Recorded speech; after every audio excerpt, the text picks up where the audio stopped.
शर्मा जी, स्वामी जी निकल गए। मुझे लगा नेट कट गया। फोन करके देखता हूँ, एक मिनट देख लें, आधा 1-2 सेकंड। श्री राम जय जय राम। श्री राम जय जय राम। श्री राम जय जय राम। श्री राम जय जय राम। श्री राम जय जय राम। श्री राम जय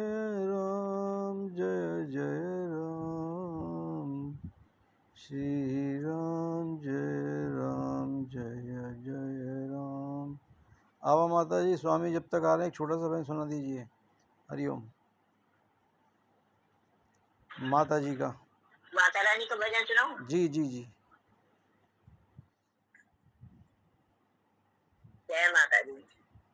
माता का दरबार है ये, माता का दरबार। माता का दरबार है ये, माता का दरबार। आ गए महाराज जी, आ गए महाराज जी, आ गए। जय श्री कृष्ण। जय श्री कृष्ण।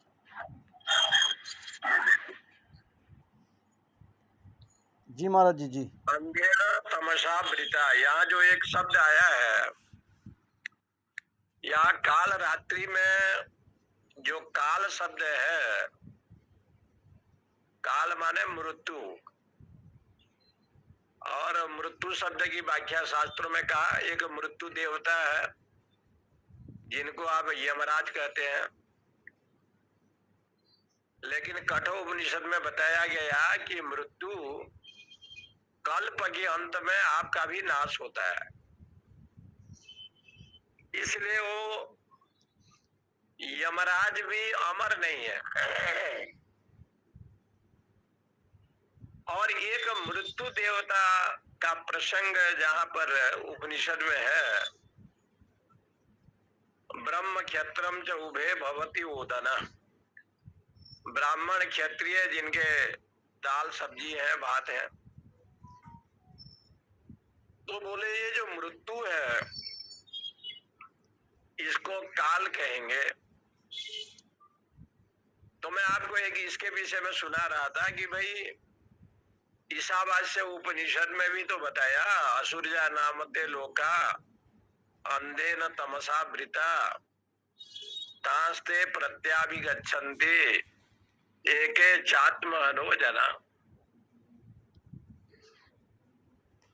ये मंत्र का प्रयोग इस अर्थ में किया कि वो अंधे न, आंख होने पर भी अंधा है, सत्संग और सदगुरु नहीं है इसलिए वो अंधा है, ज्ञान और विज्ञान नहीं है इसलिए अंधा है, विवेक और वैराग्य नहीं है इसलिए अंधा है। मैंने तो सूख सा गया है। ये सब जब तक नहीं होगा तो आंख होने पर भी उसको अंधे कहा गया, अंध कहा गया। अंध उसको कहते हैं जिनका दोनों आंख नहीं होता, और जिनके पास है न सत्संग है न सदगुरु है, तो उसको शास्त्रों में अंधा कहा गया। इसलिए ऐसे जो विषय है वो कहा जाएगा तमसा आवृता। क्यों अंधा क्यों बन गया? वो तमोगुण से युक्त है इसलिए पीला ट्यूब है, ट्यूब लगा हुआ हो। नहीं पहले लगे लगा हुआ, और ढूंढ के लगा दो।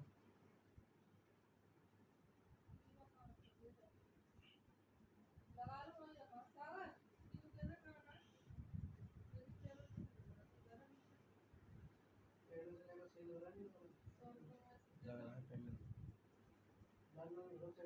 अरे पहले से ही लग रहा है। नहीं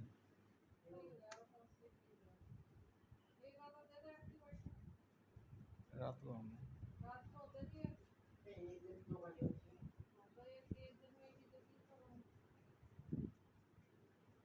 ट्यूब तो दो।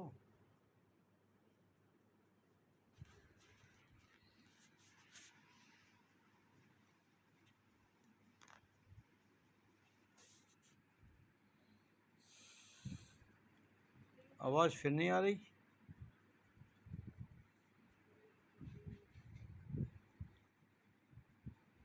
नेट की प्रॉब्लम है।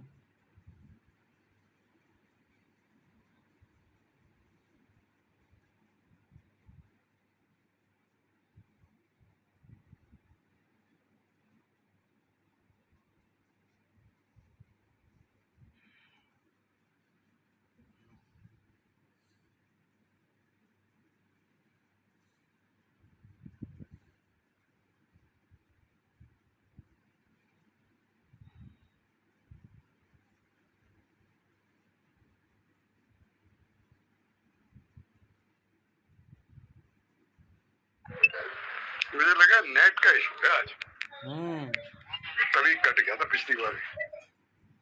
हाँ जी। चलो फोन करता हूँ।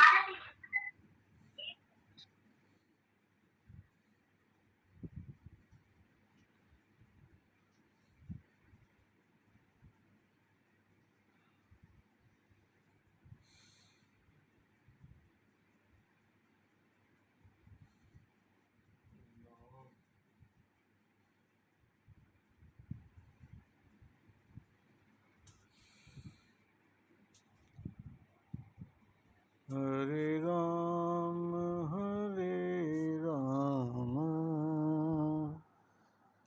राम राम हरे हरे, हरे कृष्ण कृष्ण कृष्ण हरे हरे, हरे राम राम राम हरे।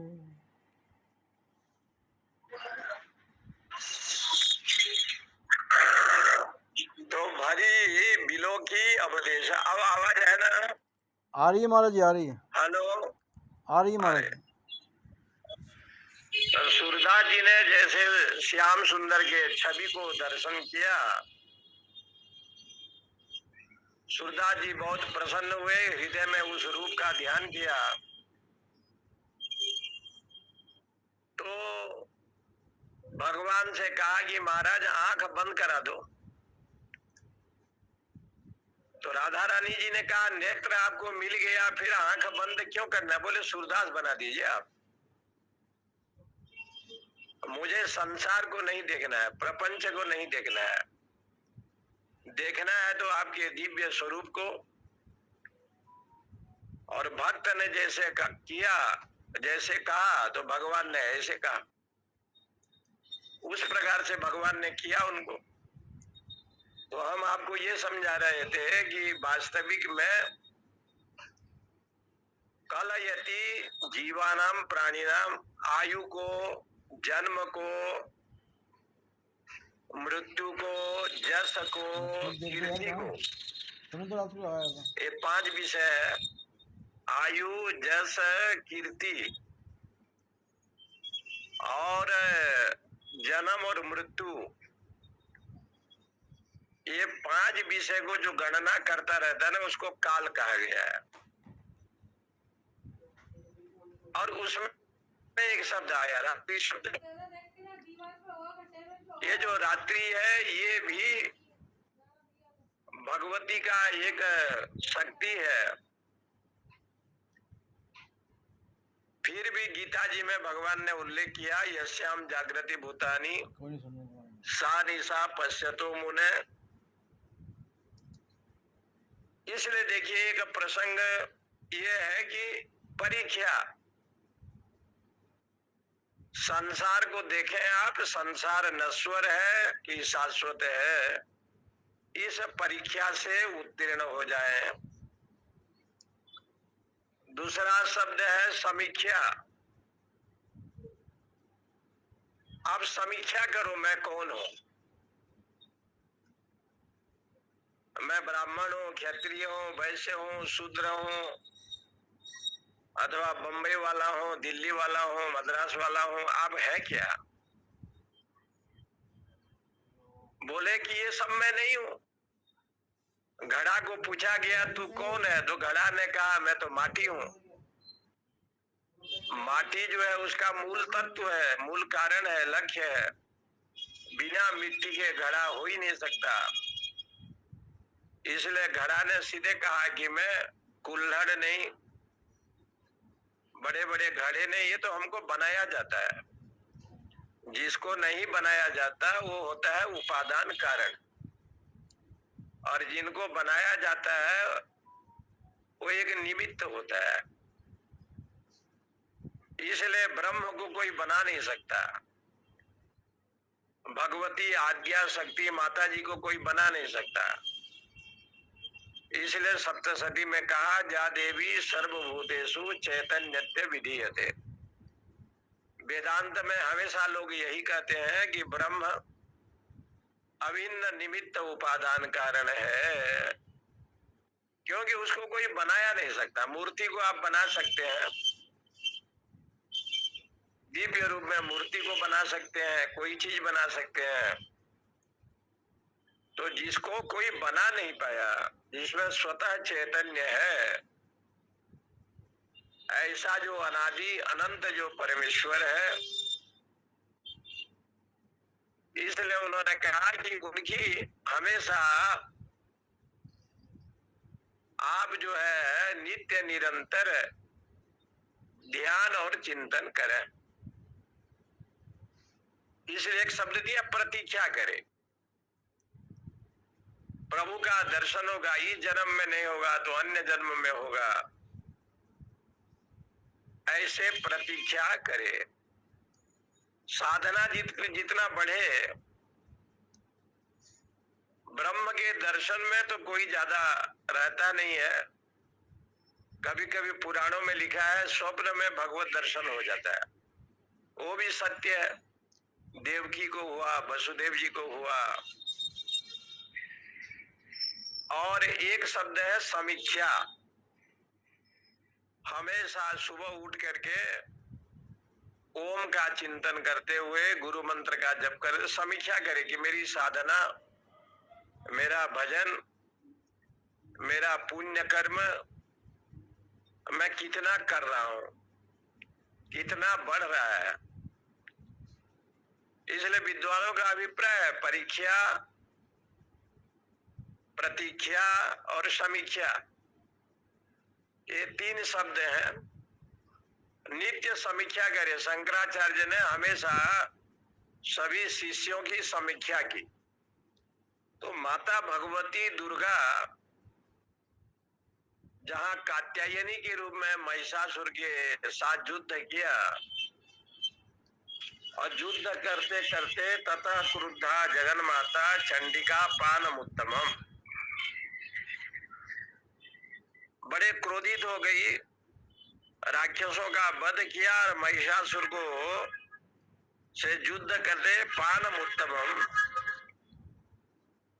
वो कुछ पान करने लगी। तो देवी भगवती जी ने दुर्गा सप्तशती में एक श्लोक है, गर्ज गर्ज क्षणम मूढ़ मधु यावत पिबाम्यहम मया त्वयि हते अत्रेव गर्जी शंति आसु देवता। देवी भगवती जी ने महिषासुर को कहा गर्ज गर्ज क्षणम, अरे मूढ़ अविवेकी, क्षण समय के लिए गर्जना कर लो।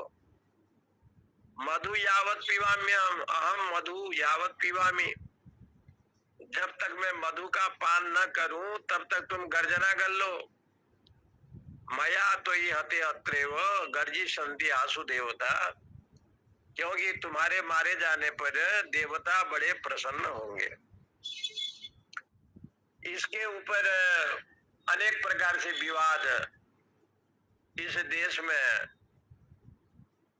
सन्यासी समाज में भी होता है और वैष्णव में भी होता है। बोले वो मधु का पान कैसे किया? कुछ लोग कहते हैं शराब पिया, कुछ लोग कहते हैं कि अन्य कोई वस्तु लिया। मधु शब्द का ये अर्थ है मधुबाता हरितायते मधु क्षरन्ति सिंधव माधुर्य संतोषति। बृहदारण्यक उपनिषद में मधु कांड है, शील कांड है, ऋषि मधु कांड, एक मधु कांड बताया है। उस मधु कांड में मधुबाता हरितायते मधु क्षरन्ति सिंधव, ये वेद मंत्र आया है। तो जगदम्बा मधु पीने के लिए गई, बलराम जी भी मधु पीते थे। तो जो कादम्बरी वृक्ष होता है उसका जो रस होता है, उसके छाल, उसमें जो रस बनता है उसको मधु कहते हैं। यहाँ शराब को नहीं लिया गया, ना कोई मांस मदिरा को है, लेकिन लोग अर्थ को अनर्थ कर देते हैं। देवी भागवत में भी अर्थ कर देता है इस शब्द को लेकर के। वाक्या ये है कि कदम्ब वृक्ष के छाल में जो रस निकलता है उस रस का पान माता रानी करती है। क्योंकि युद्ध एक ऐसे स्थान है कि जहां क्रोध नहीं आएगा आप युद्ध नहीं कर सकते। क्रोध होने पर भी आप अधर्मियों का नाश कर सकते हैं। शांत चित्त में रहेंगे तो अधर्मी का नाश करना बहुत कठिन है। इसलिए क्रोध को नाश करने के लिए, क्रोधी होने के लिए महाशक्ति जी ने कहा कि स्वभाव से उनका आंख लाल है, लेकिन रक्त वर्ण त्रिलोचन, ये रक्त वर्ण वाली हैं, त्रिलोचन है। तो बोले मैं मधु का पान करता हूं। मधुपान किया जाता है। मधुपान का मतलब होता है जो मधुरस, मधुरस माने कादम्बरी वृक्ष का जो रस, उसको कहते हैं मधुरस। आज भी भिन्न भिन्न देवी स्थलों में इनकी मधु चढ़ाया जाता है, विशेष करके छिन्नमस्ता में। रांची के पास है देवी जी हैं छिन्नमस्ता। उस छिन्नमस्ता में आज भी, और तांत्रिक परंपरा के अनुसार देवी को जो बलि दिया जाता है, देते हैं प्राचीन परंपरा में, जैसे कामाख्या में। लेकिन यहाँ पर ये शब्द नहीं है। यहाँ पर तो ये परंपरा है कि माता जी ने मधुपान किया, जिसको हम मधुरस कहते हैं, मकरंद कहते हैं। इसलिए उन्होंने कहा गर्ज गज क्षणम बुढ़, जब तुम गर्जना करता है तो थोड़ा गर्जना करो, मधुपान के बाद तुम्हारा अंत होगा। और यही भगवती ने किया। मधुपान जब उन्होंने किया तब महिषासुर को महादेव के अस्त्र से उसने वध किया। इसके ऊपर कई विचारणीय श्लोक के ऊपर, यहाँ मधु शब्द का, मधु एक ऐसे शब्द है जो मिठास है। जैसे मधु ऋतु कहते हैं, बसंत ऋतु कहते हैं। इसलिए भगवती जी ने महिषासुर को वध किया और उसके उपलक्ष्य में देवताओं ने वंदना किया। हेतु समस्त जगताम त्रिगुणापि दोषेर न ज्ञायसे हरिहरादिभिरप्यपारा सर्वाश्रय अखिलमिदं जगदंशभूत अव्याकृता ही परमा प्रकृतिस्तमत्या। आप मूल प्रकृति है, अव्याकृता है।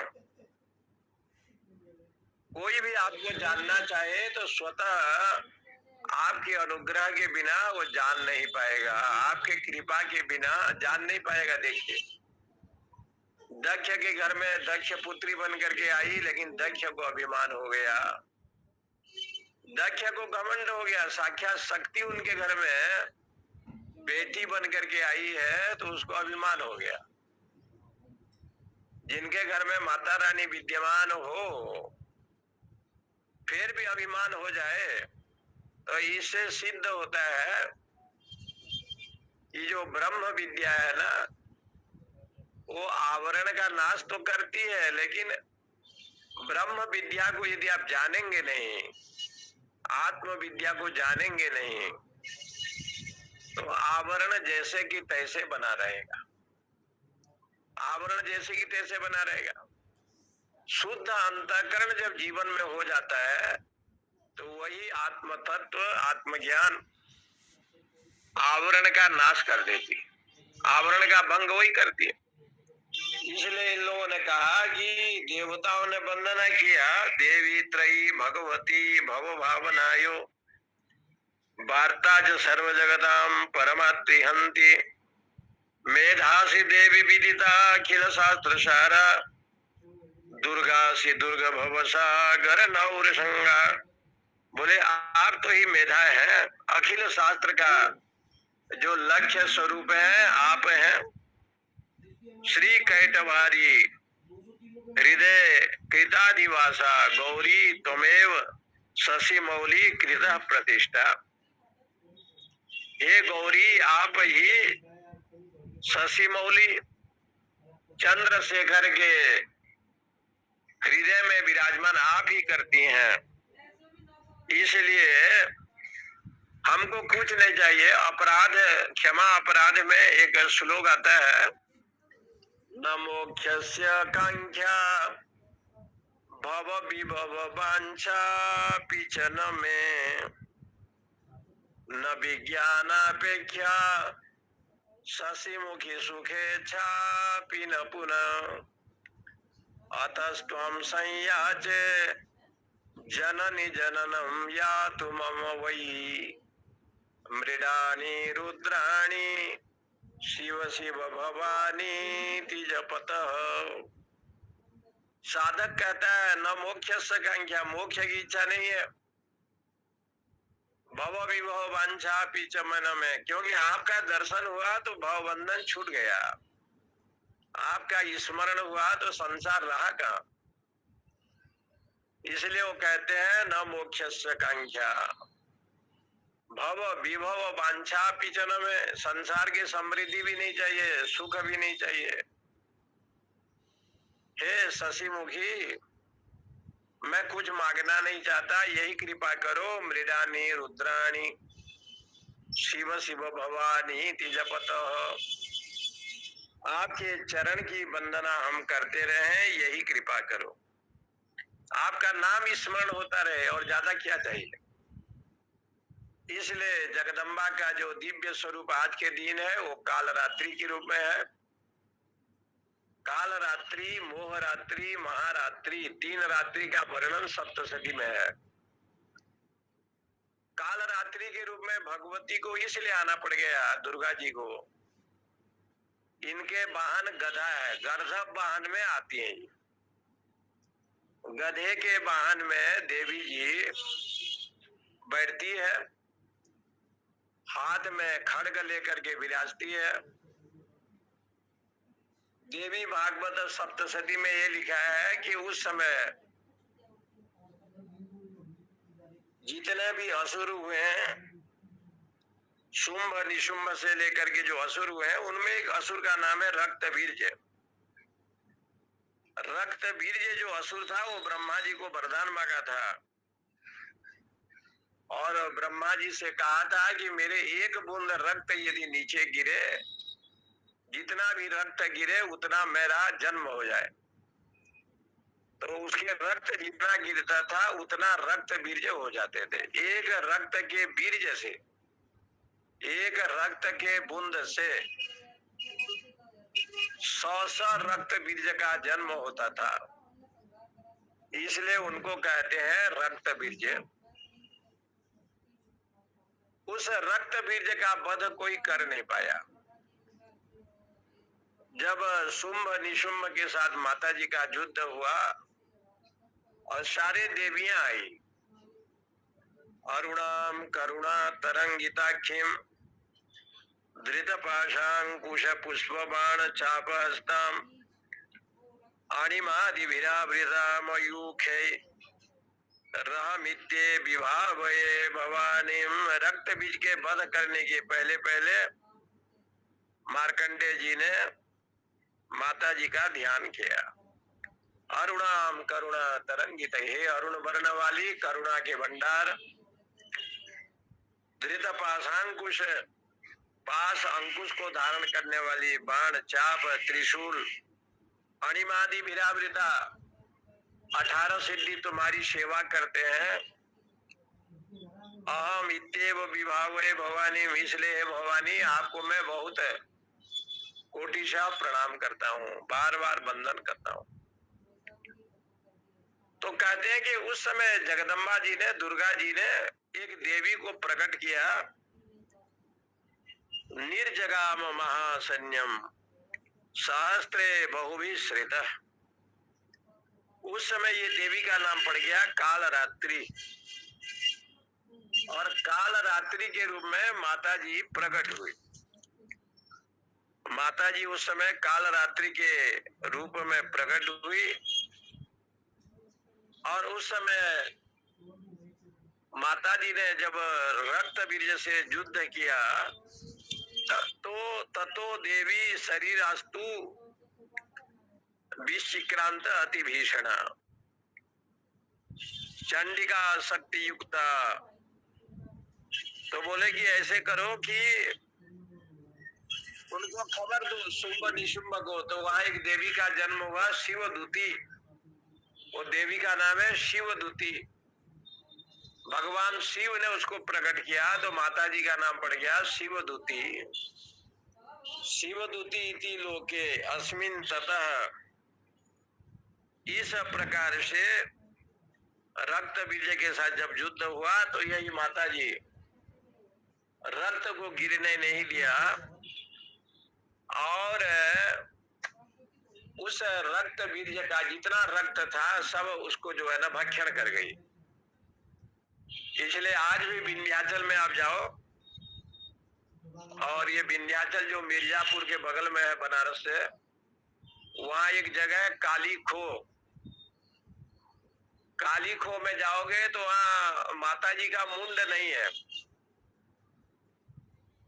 वहां जो प्रतिमा प्रकट हुई है ना, ऐसे है कि दोनों हाथ है, जैसे मनुष्य का जो गला होता है ना वैसे है। दोनों हाथ जो है ना गले में है और मुंड नहीं है। तो आज भी ये कथा है कि जितना वो रक्त बीज का रक्त गिरा तो माता जी ने सब पी लिया,